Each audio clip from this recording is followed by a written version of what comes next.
మీరు ఎప్పుడైనా గుడిలో పంతులుగారు చదివే ఆ వింతైన మంత్రాన్ని గమనించారా? ద్వితీయ పరార్ధే శ్వేతవరాహ కల్పే వైవస్వత మన్వంతరే కలియుగే ప్రథమ పాదే.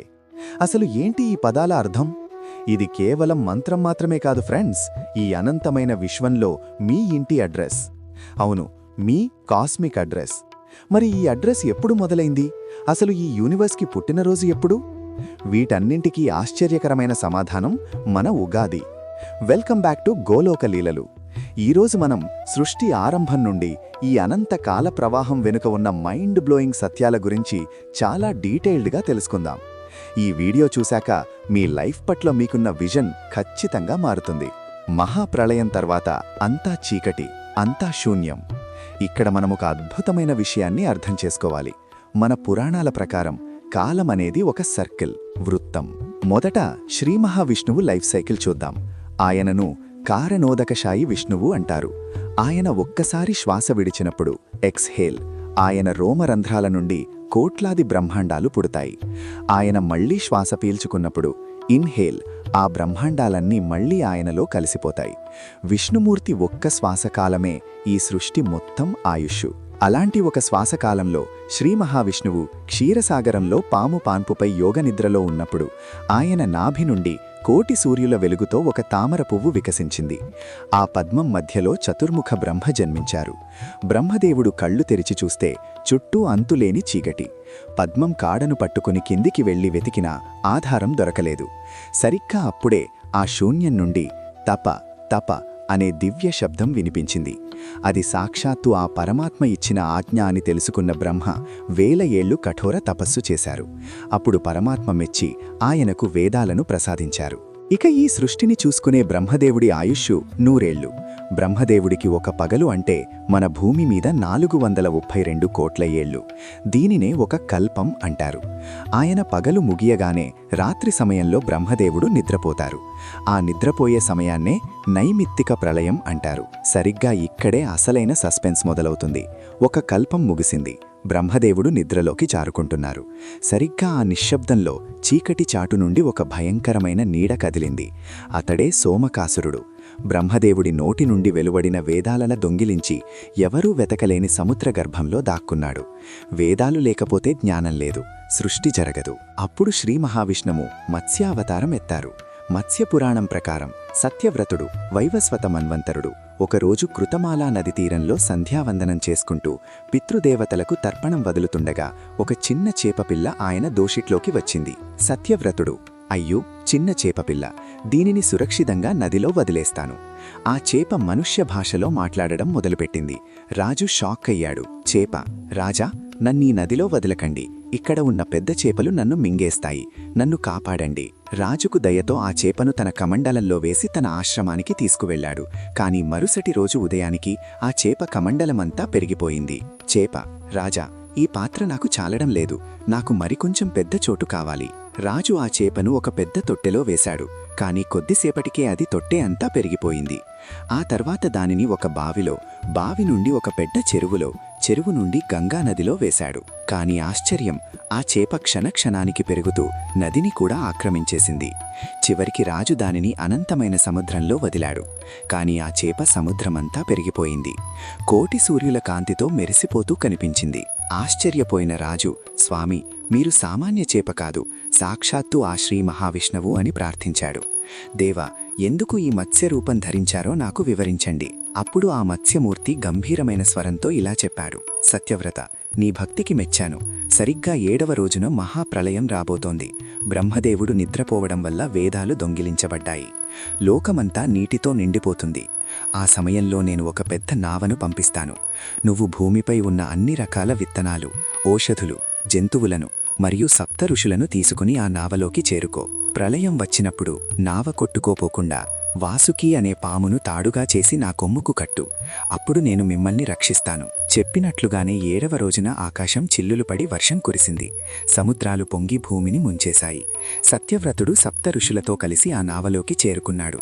ఆ మహాప్రళయంలో మత్స్యమూర్తి నావను లాగుతూ సత్యవ్రతుడికి పరమసత్యాలను బోధించారు. అదే మన మత్స్యపురాణం. అదే సమయంలో సముద్ర గర్భంలో ఉన్న సోమకాసురుడిని సంహరించి వేదాలను రక్షించారు. బ్రహ్మదేవుడు నిద్ర లేవగానే విష్ణువు ఆ వేదాలను ఆయనకు ఇచ్చారు. అలా విష్ణువు కాపాడి తెచ్చిన వేదాలతో బ్రహ్మ మళ్లీ కొత్తగా సృష్టిని స్టార్ట్ చేసిన రోజే ఉగాది. అందుకే దీనిని యుగ ఆది, బిగినింగ్ ఆఫ్ ఎన్ ఎరా అంటారు. ఇది ప్రతి కల్పం ప్రారంభంలో రిపీట్ అవుతూనే ఉంటుంది. ఇక ఉగాది పండుగ, ద న్యూ బిగినింగ్. తెలుగువారి న్యూ ఇయర్ విశిష్టత చూస్తే తెలుగు ప్రజలు చైత్రశుద్ధ పాడ్యమినే ఎందుకు జరుపుకుంటారంటే, ఆస్ట్రాలజీ ప్రకారం గ్రహాలన్నీ అశ్విని నక్షత్రంలోకి ప్రవేశించి కొత్త రాశి చక్రం మొదలవుతుంది. ప్రకృతి కూడా కొత్తగా చిగుర్చి మనకు వెల్కమ్ చెబుతుంది. బ్రహ్మదేవుడు సృష్టిని పునః ప్రారంభించినప్పుడు మనిషి జీవితం కేవలం ఆనందమయంగానే ఉండదని, అది రకరకాల భావాల కలయిక అని చెప్పడానికి ఒక అద్భుతమైన ప్రసాదాన్ని నిర్దేశించారు. అదే మన ఉగాది పచ్చడి. దీనిని బ్రహ్మ పచ్చడి అని కూడా అనవచ్చు. బెల్లం, తీపి, ఇది మన జీవితంలో వచ్చే ఆనందాలకు చిహ్నం. వేప పువ్వు, చేదు, మనకు ఎదురయ్యే కష్టాలు మరియు ఆరోగ్యానికి సంకేతం. చింతపండు, పులుపు, తెలివితేటలతో మనం ఎదుర్కోవాల్సిన సవాళ్లు, ఛాలెంజెస్. మామిడి, వగరు, జీవితంలో మనకు ఎదురయ్యే కొత్త అనుభవాలు, న్యూ ఎక్స్పీరియన్సెస్. మిర్చి, నల్ల మిరియాలు, కారం, మనం అదుపులో ఉంచుకోవాల్సిన కోపం, యాంగర్. ఉప్పు, జీవితంపై మనకుండే ఆసక్తి, ఇంట్రెస్ట్. ఈ 6 రుచులు కలిస్తేనే పచ్చడికి రుచి. అలాగే ఈ 6 భావాలు సమానంగా ఉన్నప్పుడే జీవితానికి ఒక అర్థం ఉంటుందని బ్రహ్మదేవుడు మనకు బోధించారు. బ్రహ్మదేవుడి ఆయుష్షు 100 ఏళ్లు అని చెప్పుకున్నాం కదా, అందులో ఇప్పుడు మనం ఎక్కడ ఉన్నామో తెలిస్తే మీరు ఆశ్చర్యపోతారు. బ్రహ్మదేవుడి వయస్సు ఇప్పుడు 51వ ఏడు నడుస్తోంది. అంటే ఆయన తన జీవితంలో సగం పూర్తి చేసుకుని రెండో సగంలో, ద్వితీయ పరార్థంలో అడుగుపెట్టారు. కల్పం, ఈ 51వ ఏట మొదటి రోజు నడుస్తోంది. దీనినే శ్వేత వరాహ కల్పం అంటారు. మన్వంతరం, ఒక కల్పంలో 14 మంది మనువులు వస్తారు. ఇప్పుడు మనం 7వ మనువైన వైవస్వత మన్వంతరంలో ఉన్నాం. మహాయుగం, ఈ మన్వంతరంలో ఇది 28వ మహాయుగం. యుగం, ఈ మహాయుగంలో కృత, త్రేత, ద్వాపర యుగాలు ముగిసి ప్రస్తుతం మనం కలియుగం మొదటి పాదంలో ఉన్నాం. కలియుగం మొదలై ఇప్పటికి కేవలం 5127 ఏళ్లు సుమారుగా మాత్రమే అయ్యింది. ఇంకా 4,26,873 ఏళ్లు మిగిలే ఉన్నాయి. గుడిలో పంతులుగారు మంత్రం చదివేటప్పుడు మీరు ఎప్పుడైనా గమనించారా? మన పేరు, గోత్రంతో పాటు మనమిప్పుడు ఈ అనంతమైన కాలంలో ఎక్కడ ఉన్నామో కూడా స్పెసిఫై చేస్తారు.